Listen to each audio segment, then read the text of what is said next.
Welcome to Pindar Poetry. We hope you learned something new. You start by getting the core pieces installed so you can build immediately.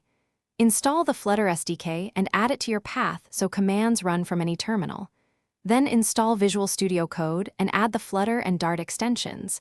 They provide code completion, templates, and hot reload. Make sure Android SDK or Xcode is present for your target platform. Once done, open a terminal inside VS Code and run Flutter Doctor to reveal any missing components. Next, you fix the middle, more detailed pieces that enable a smooth workflow. Run Flutter Doctor and address every reported issue. These messages tell you which SDK paths or licenses are missing. Configure Android Home and Java Home environment variables, then accept Android SDK licenses from the terminal. Set up an Android emulator or pair a physical device by enabling developer mode and USB debugging. Once connected, confirm the device appears in Flutter devices, so finally you create and run your first app and learn one key recovery step.